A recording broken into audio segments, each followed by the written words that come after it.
Hola gente, bueno, a seguir con Grecia, en este caso vamos a unir dos periodos, el periodo helénico y helenístico. El nombre se debe a que la península griega, o sea, la Grecia continental, recuérdense que no existe como país Grecia, es un nombre que nosotros le hemos dado, es Hélade.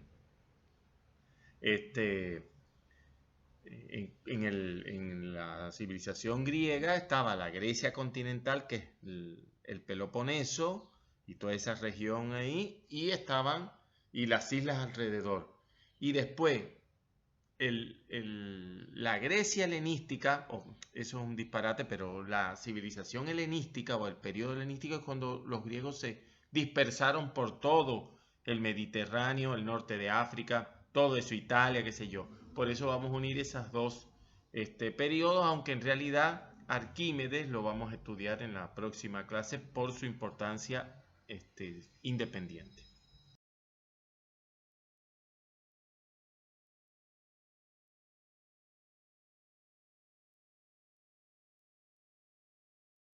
Obviamente, después de Tales de Mileto, probablemente el personaje más importante en la civilización griega es Pitágoras por su renombre en todos los niveles, en cualquier cultura se conoce la obra de Pitágoras. La, la teoría más aceptada, la calificación más aceptada hoy es que Pitágoras fue el líder de una secta, digamos, no sé si usar la palabra religiosa, pero más bien mística, en el cual usaban muchas herramientas que venían de la matemática. Recuérdense que la primera persona que se le llamó un filósofo en sí mismo fue a Pitágoras, y la matemática estaba dentro de la filosofía, que es la madre de las ciencias. Cuentan que en una mañana de mediados del siglo VI a.C., un hombre fue arrojado por la borda en la costa de Grecia y abandonado a su suerte.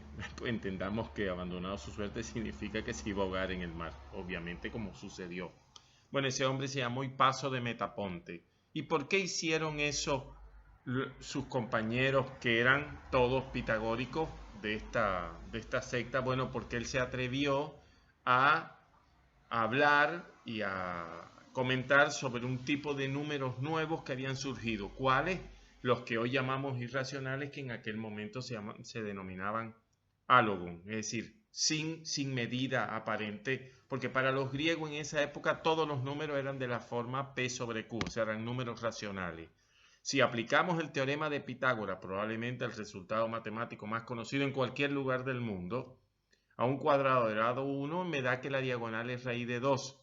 Pero aquí les adjunto una demostración muy sencilla de que es imposible que exista un número racional que sea igual a raíz de 2. Bueno, eso provocó una crisis que se denomina la primera crisis en los fundamentos de la matemática, y que desembocaría en la aparición de nuevos números, que terminaría su fundamentación a finales del siglo XIX con la obra de Peano sobre los números reales, y que hoy llamamos los irracionales, como les comentaba.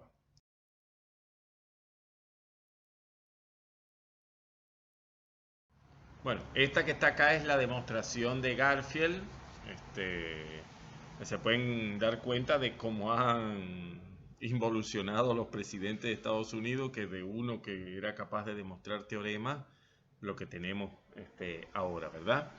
Bueno, y es muy sencillo. Él se basó en la idea de que iba a colocar un triángulo rectángulo y uno congruente a él, obviamente, pero en una posición distinta, y lo iba a unir como se indica acá.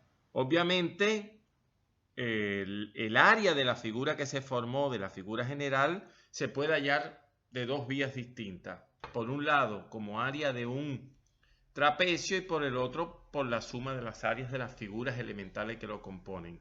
Por el área del trapecio tengo este primer resultado, y sumando las áreas de los dos triángulos y de la mitad de este cuadrado que está arriba, obtengo esto. Como las áreas no pueden depender de la división de la figura, sino que tiene que ser un valor único, puedo igualar las estas, de donde obtengo precisamente el teorema de Pitágoras. Es una de las demostraciones más sencillas. Después en la filmina siguiente le doy dos más, también todas basadas en razonamientos geométricos elementales.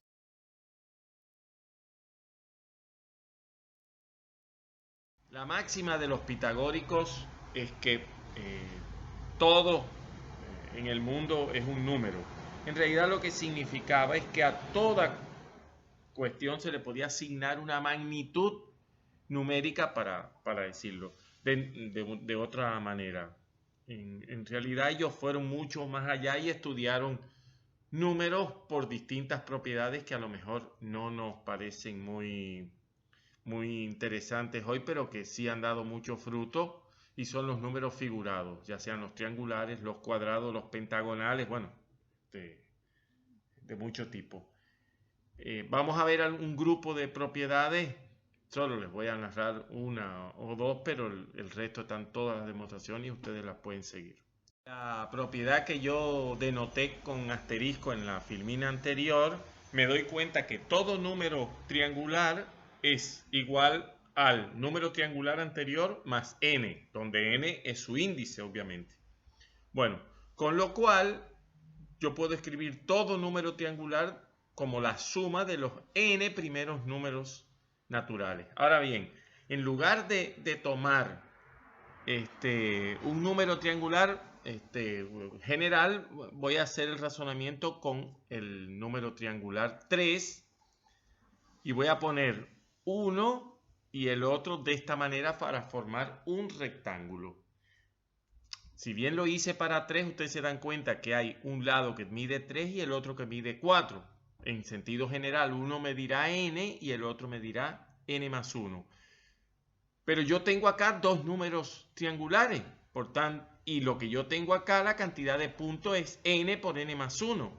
Con lo cual, después de despejar, tengo una primera propiedad, y es que la suma de los n primeros números naturales es n por n más 1 sobre 2. En realidad es la suma de esos n primeros números naturales es el número triangular n.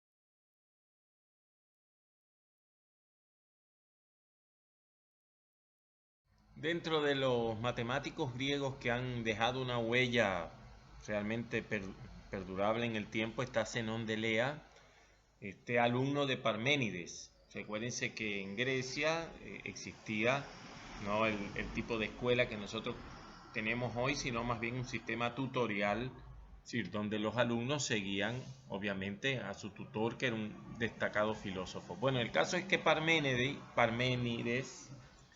en una de esas justas dialécticas que existían en el mundo griego para demostrar su valor intelectual, les recuerdo que la sociedad griega es la única sociedad que ha existido hasta ahora en el cual el lugar que usted ocupaba en la sociedad dependía de sus conocimientos, y este nivel de conocimiento se demostraba precisamente en estas competencias. Bueno, Parménides pierde porque no puede responder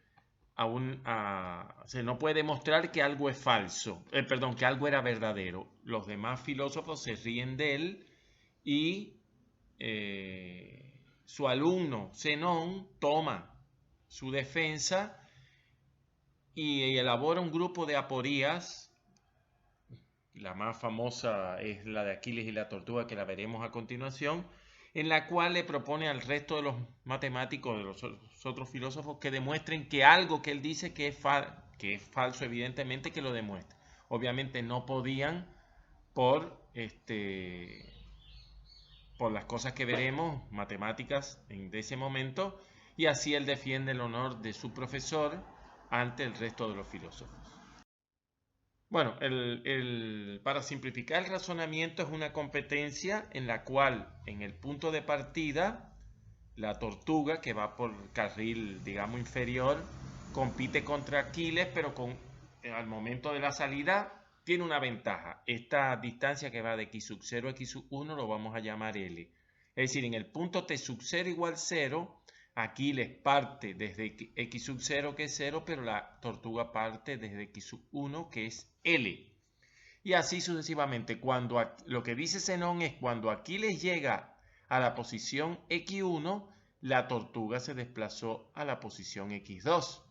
Cuando Aquiles llega a la posición x2, la tortuga se desplazó a la posición x3 y así sucesivamente. Es decir, Aquiles nunca va a poder alcanzar a la tortuga, cosa que todos sabemos que es falso. Bueno, ¿por qué los matemáticos de la época no podían demostrar esto? Porque no manejaban lo que hoy llamamos el infinito actual, solo manejaban el infinito potencial. Bueno, nosotros sabemos que la velocidad es igual al espacio recorrido entre el tiempo invertido. Para nosotros simplificar, si yo digo que la velocidad de Aquiles es v, para yo denotar que la velocidad de la tortuga es menor que la de Aquiles, digo que es a por b, donde a es un número que está entre 0 y 1. Obviamente, despejando el tiempo en ambas expresiones, tanto la velocidad de uno como la del otro, me doy cuenta que la de arriba es la expresión para Aquiles y la de abajo para la tortuga, porque recuérdense que el espacio recorrido no es el mismo, porque la tortuga no empezó en x sub 0 como Aquiles, sino en x sub 1. Y en el tiempo enésimo no está en xn como Aquiles, sino en xn más 1. Bueno, ambas sucesiones son monótonas crecientes y acotadas superiormente, por tanto son convergentes y existe su límite. Vamos a tomar límite en ambas expresiones. Bueno, como el instante de tiempo en el que Aquiles alcanza a la tortuga es el mismo para los dos límites y el lugar, el espacio donde lo alcanza es el mismo, hemos llamado t-áster y equiáster respectivamente. Después de tomar límite en las expresiones anteriores, las igualo, despejo y obtengo que el espacio en el cual va a alcanzar, Aquiles a la tortuga es en L sobre 1 menos A y el tiempo está dado por esta otra expresión. Fíjense que si yo considero que Aquiles tiene el doble de la velocidad de la tortuga, o dicho de otra manera, la tortuga tiene la mitad de la velocidad de Aquiles, Aquiles alcanza a la tortuga 2 veces después de esa ventaja inicial, 2L. De la primera etapa que no comentamos mucho y el comienzo de esta está lo que se llaman los tres problemas clásicos de la matemática griega: la duplicación del cubo, la trisección del ángulo y la cuadratura del círculo. Todas son irresolubles para los matemáticos griegos, porque ellos pedían resolver estos problemas solo con regla o compás. Pero en todos están involucrados números irracionales, o sea, el álogon que ellos llamaban, que son números no construibles con regla y compás. Por lo tanto, ninguno de estos problemas podrían ser resueltos. Les quiero comentar un detalle y es: ¿cómo se les ocurrió a ellos que podrían, por ejemplo, cuadrar el círculo? Recuérdense que logramos cuadrar las lúnulas de Hipócrates. Entonces dijeron, si la lúnula es una diferencia entre círculos y se puede cuadrar, también podré cuadrar el círculo. Lo que pasa es que, si ustedes recuerdan la demostración, el pi que aparecía se pierde después en el camino porque se simplifica.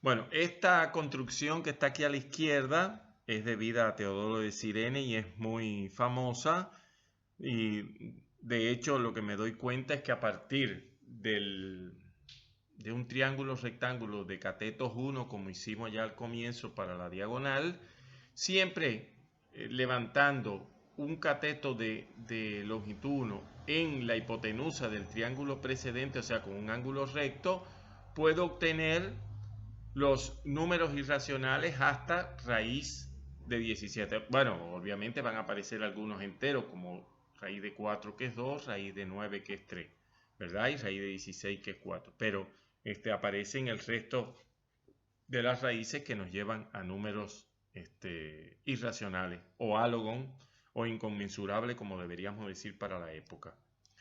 Fíjense que se detuvo en raíz de 17 porque si agrega un cateto más acá a un lado más, ya la figura se superpone con el comienzo y por eso es que se supone que terminó en raíz de 17, pero la construcción es infinita, obviamente. Bueno, lo que llamamos la herencia griega, sobre todo desde el punto de vista filosófico, en particular está dada por estos 3 nombres que aparecen aquí. Hay 5, pero los que les voy a mencionar: Sócrates, su discípulo Platón y el discípulo de este a su vez, que es Aristóteles de Estagira, que fue el tutor de Alejandro Magno. Bueno, estos 3 filósofos hicieron lo que se conoce hoy como la filosofía occidental, que es la que, bueno, estudiamos, la discutimos y la aceptamos, etcétera, en distintos ámbitos, en particular en la educación.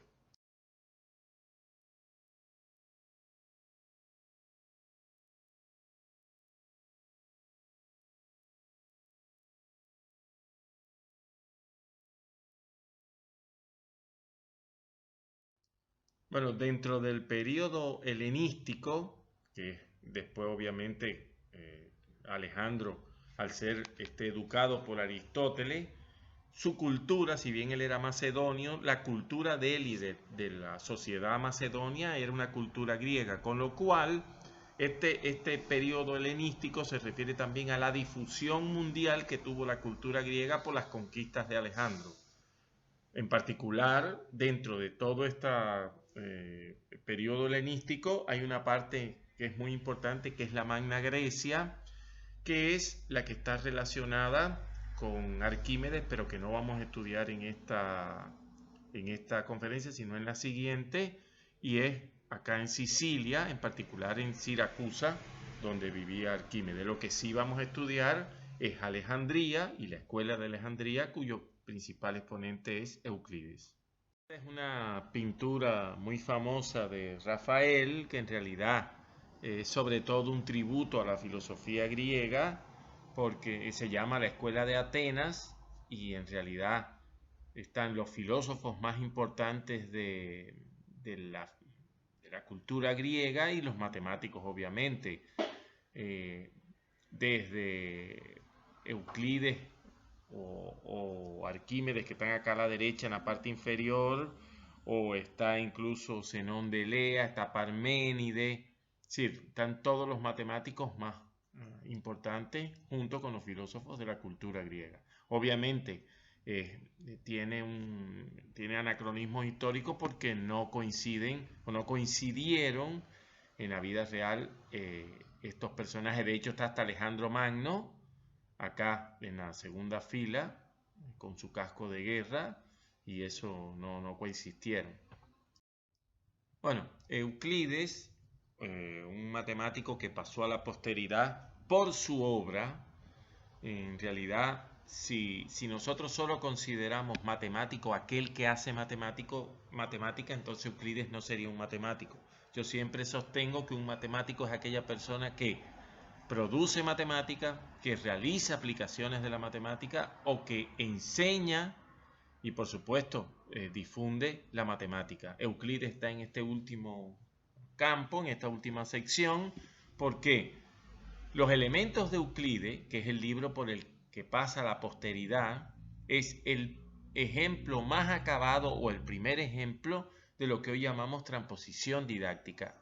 No toda la matemática griega está en los elementos de Euclides. Euclides seleccionó lo que él necesitaba de la matemática griega, en particular de la matemática pura, para él lograr sus propósitos pedagógicos educativos. Con lo cual, esto responde ni más ni menos a lo que hoy entendemos después del trabajo de Chevallar como transposición didáctica.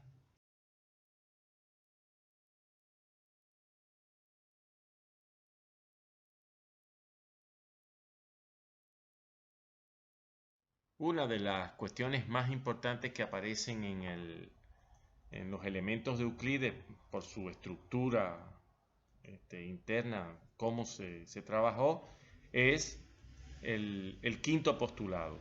Fíjense que la redacción siempre llevó a que los matemáticos pensaran que eso podía ser demostrado, porque existe una cierta proposición o una proposición que en cierta forma es el recíproco y que aparece como teorema. Con lo cual, a lo largo de los siglos intentaron demostrar este postulado y eso se llamó, desde el punto de vista de la historia de la matemática, como el problema del quinto postulado.